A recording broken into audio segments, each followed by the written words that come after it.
तिरुमला लड्डू विवाद में एक नया आयाम जोड़ते हुए मुख्यमंत्री एन चंद्रबाबू नायडू ने वाईएसआर कांग्रेस पार्टी के अध्यक्ष वाईएस जगनमोहन रेड्डी से जानना चाहा कि क्या उन्होंने मंदिर में प्रवेश करने से पहले ये घोषणा की कि उन्हें पीठासीन देवता भगवान वेंकटेश्वर में आस्था है। ट्विटर की ओर मोड़ते हुए नायडू ने कहा कि वह मंदिर जा सकते हैं और भगवान के दर्शन कर सकते हैं, लेकिन मायने वह रखता है कि उन्हें भगवान वेंकटेश्वर में आस्था है या नहीं। अगर आस्था है तो गैर हिंदुओं को निर्धारित परंपरा के अनुसार घोषणा करनी चाहिए। उन्होंने पूछा, क्या आपको घोषणा करने की बाध्यता नहीं है? अगर आप उस परंपरा का सम्मान नहीं करते हैं तो आपको तिरुमला क्यों जाना चाहिए? नायडू ने आगे कहा कि लोगों ने उन्हें मुख्यमंत्री के रूप में सेवा करने का जनादेश दिया है, लेकिन परंपराओं के खिलाफ काम नहीं करने का। जिन लोगों ने यही सवाल उठाया उन पर आरोप लगाए गए। भगवान हनुमान की मूर्ति या भगवान राम की मूर्ति को अपवित्र करने के बारे में पूछे जाने पर उनका मजाक उड़ाया गया। भारी मन से मैं कहता हूं कि सभी को भगवान से माफ़ी मांगनी चाहिए। भगवान इसका ध्यान रखेंगे, वह अलग बात है, चाहे वह कोई भी हो, धर्म हो। दूसरे लोगों के नीची नज़र से देखना सही नहीं है। गलत काम करना और उन झूठों को सच में बदलना भगवान वेंकटेश्वर का राजद्रोह है। उन्होंने कहा, गौरतलब है कि तिरुमला तिरुपति देवस्थानम के तत्कालीन अध्यक्ष वाई सुब्बा रेड्डी ने 2020 में यह कहकर विवाद खड़ा कर दिया था कि गैर हिंदुओं के मंदिर में प्रवेश के लिए तिरुमला घोषणा की आवश्यकता नहीं है। कई राजनीतिक दलों और हिंदू संगठनों द्वारा उनकी टिप्पणी के खिलाफ आंदोलन करने के बाद श्री सुब्बा रेड्डी ने अपने बयान को वापस ले लिया और कहा कि उन्होंने श्रीवारी दर्शन चाहने वाले गैर हिंदुओं द्वारा घोषणा को वापस लेने का कभी सुझाव या संकेत नहीं दिया। अतीत में कई घटनाएं हुई जिसमें कुछ गैर हिंदुओं राजनीतिक हस्तियों ने तिरुमला का दौरा किया और घोषणा पत्र पर हस्ताक्षर किए बिना दर्शन किए। और चूंकि जगनमोहन रेड्डी के भगवान वेंकटेश्वर में असीम आस्था को दर्शाने वाला उदाहरण है, इसलिए मैंने सिर्फ इतना कहा कि उन्होंने दस्तावेज पर हस्ताक्षर करने की ज़रूरत नहीं है। उन्होंने समझाया, जानकारी के अनुसार टीडीडी के सामान्य नियमों को नियम संख्या 336 में कहा गया है कि केवल हिंदुओं को ही दर्शन की अनुमति है। गैर हिंदू जो भगवान वेंकटेश्वर के दर्शन करना चाहते हैं उन्हें टीडीडी अधिकारियों को अपने धर्म के बारे में बताना होगा। नियम 137 के अनुसार आस्था पत्र में इसकी घोषणा करनी होगी। 2014 के परिपत्र के अनुसार यदि किसी को गैर हिंदू के रूप में देखा जाता है तो टीडीडी अधिकारी उनसे घोषणा करने के लिए कह सकते हैं। राइटर्स ने इजरायली सेना के हवाले से बताया कि इजरायली जेट विमानों ने बेरूत में लक्षित हमला किया। इससे पहले समाचार एजेंसी एपी ने बताया कि प्रधानमंत्री बेंजामिन नेतन्याहू ने एक रिकॉर्ड किए गए संदेश में लेबनानी नागरिकों से हिजबुल्लाह के खिलाफ अपने बढ़ते हवाई अभियान से पहले खाली करने की उनकी कॉल पर ध्यान देने का आग्रह किया। इजराइल का युद्ध आपके साथ नहीं है, यह हिजबुल्लाह के साथ है। बहुत लंबे समय से हिजबुल्लाह आपको मानव ढाल के रूप में इस्तेमाल कर रहा है। आज सुबह से आईडीएफ ने आपको खतरे से दूर रहने की चेतावनी दी है। मैं आपसे आग्रह करता हूँ, इस चेतावनी को गंभीरता से लें।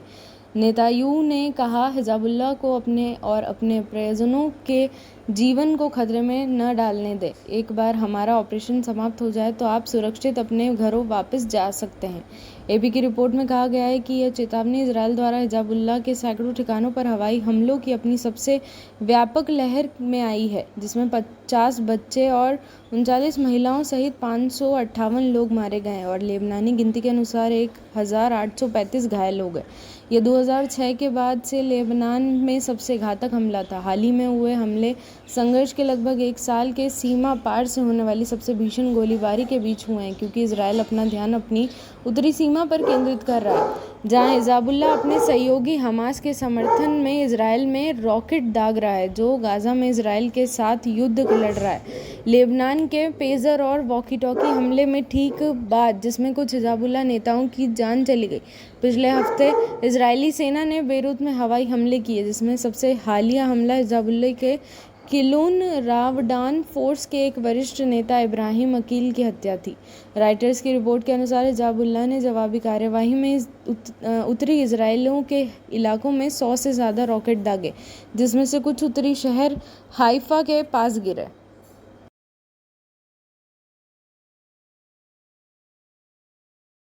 कर्नाटक उच्च न्यायालय ने कथित MUDA भूमि घोटाला मामले में उनके खिलाफ अभियोजन की मंजूरी देने के राज्यपाल थावरचंद गहलोत के फैसले को मुख्यमंत्री सिद्धारमैया की चुनौती को खारिज कर दिया है। न्यायमूर्ति M नागप्रसन्नता की पीठ ने कहा कि राज्यपाल ने पूरी तरह से अपने विवेक का इस्तेमाल किया और आदेश विवाहिताहीन से ग्रस्त नहीं है। अदालत ने कहा, राज्यपाल के कार्यों में कोई भी गलती नहीं है, बताइए कि गए तथ्यों की जांच की जरूरत है। याचिका खारिज की जाती है। इसके बाद अदालत ने मुख्यमंत्री की ओर से पेश वरिष्ठ अधिवक्ता अभिषेक सिंघवी की याचिका को भी खारिज कर दिया, जिसमें 2 सप्ताह के लिए अपने आदेश पर रोक लगाने की मांग की गई थी। न्यायाधीश ने कहा कि वह अपने आदेश पर रोक नहीं लगा सकते।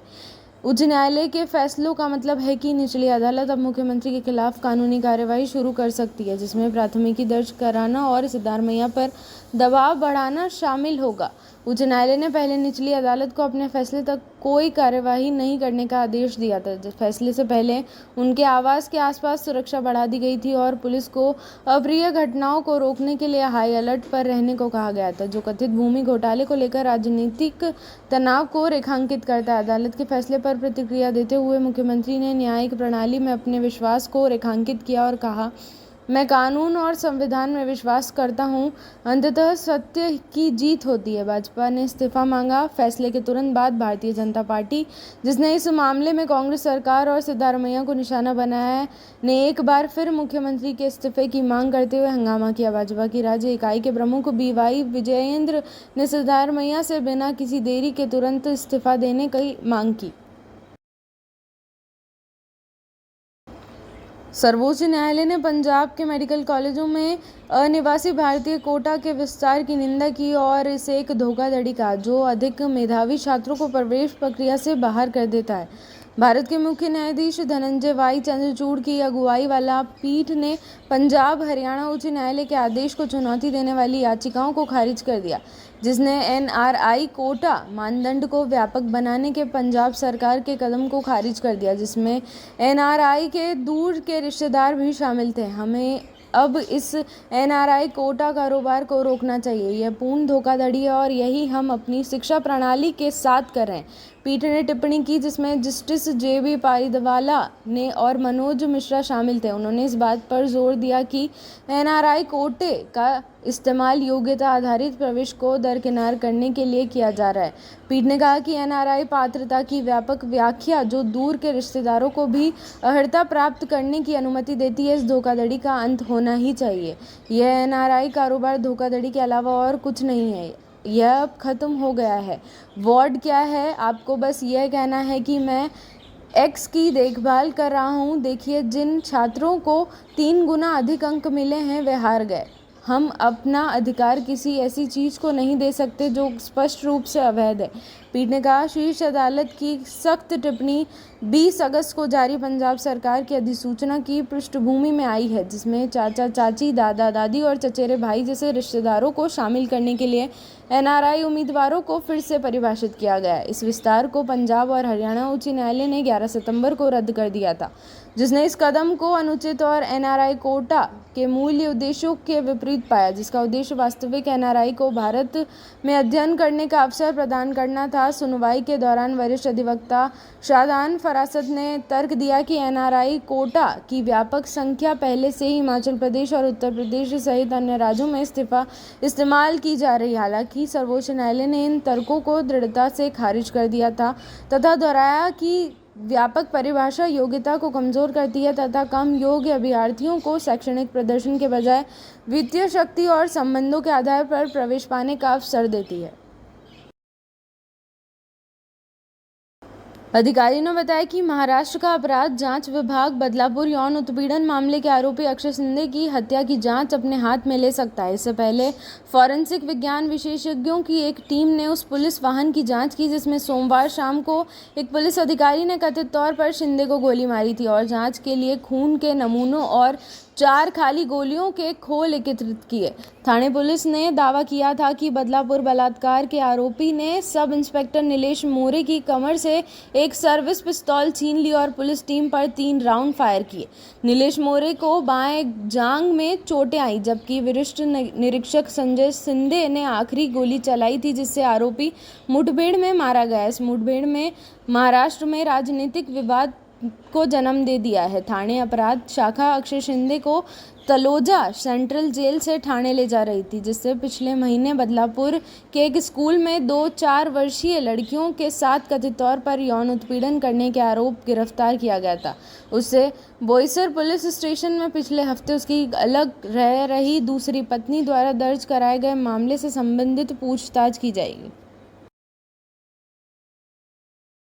दिल्ली के शरकपुर इलाके में यूपीएससी की तैयारी कर रही एक महिला के बेडरूम और बाथरूम में कथित तौर पर जासूसी कैमरे लगाने के आरोप में 30 वर्षीय एक व्यक्ति को गिरफ्तार किया गया है। महिला दिल्ली में किराएदार के तौर पर रह रही थी और आरोपी उसके मकान मालिक का बेटा है, जिसकी पहचान करण के रूप में हुई है।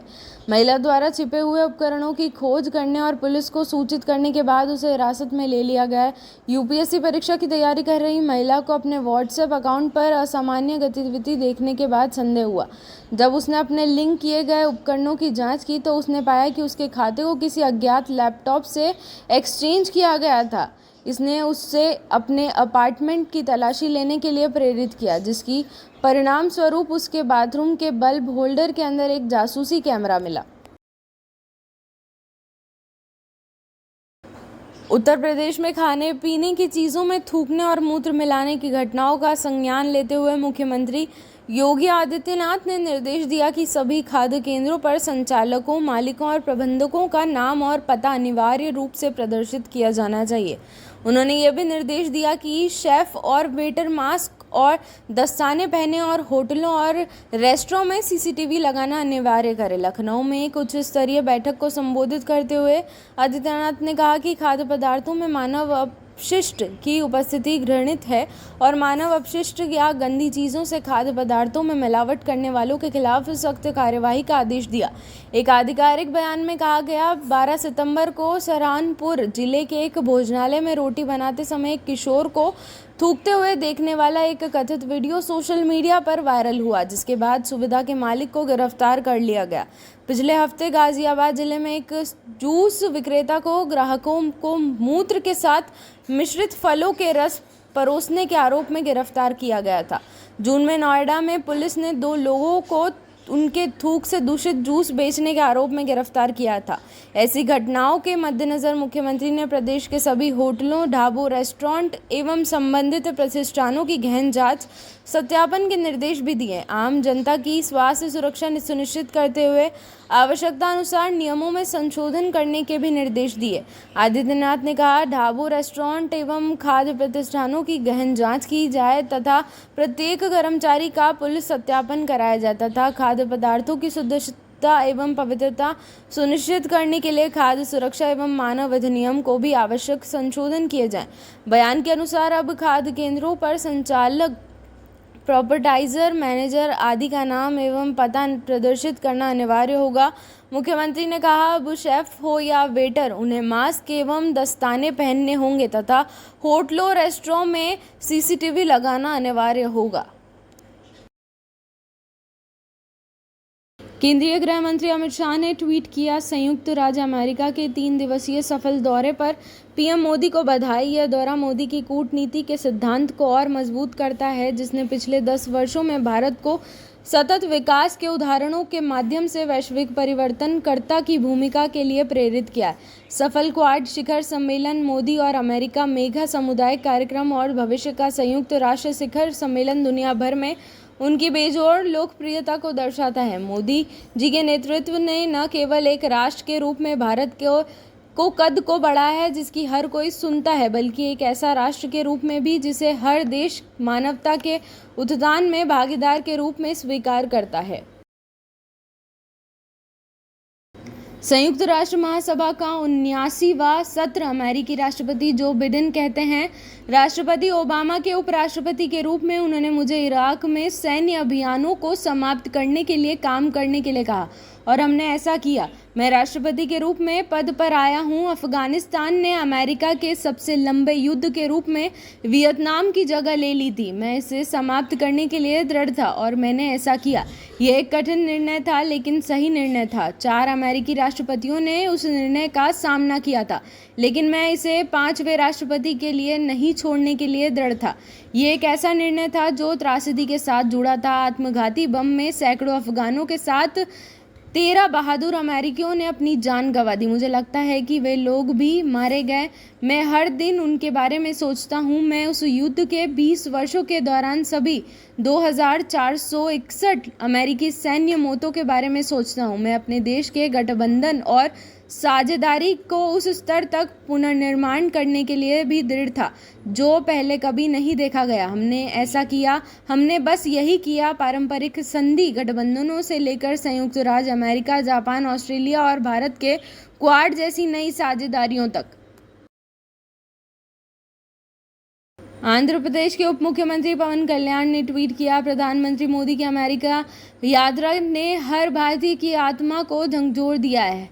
हर हाथ मिलाने, हर भाषण में उन्होंने 1.4 बिलियन लोगों की उम्मीदों और सपनों को साथ लेकर चले। क्वाड शिखर सम्मेलन का नेतृत्व करने से लेकर भविष्य के संयुक्त राष्ट्र शिखर सम्मेलन तक उनके नेतृत्व ने वैश्विक मंच पर भारत की ताकत और दूरदर्शिता को प्रदर्शित किया है। उनकी प्रभावशाली बैठकें एक सेमीकंडक्टर प्लांट को सुरक्षित करना, 2069 अमूल्य पूर्वावशेषों को पुनः प्राप्त करना और अत्याधुनिक तकनीक में साझेदारी बनाना भारत के पुनरुत्थान में मील के पत्थर हैं। शांति, प्रगति और सुधार के लिए उनके आह्वान ने न केवल वैश्विक संबंधों को मजबूत किया है बल्कि हम सभी को भीतर गर्व और उद्देश्यों की एक नई भावना को प्रज्वलित किया है। भारत अब बदलाव के लिए एक प्रत्येक शक्ति है जो उनके दूरदर्शी नेतृत्व में आगे बढ़ रहा है। यह हमारा क्षण है।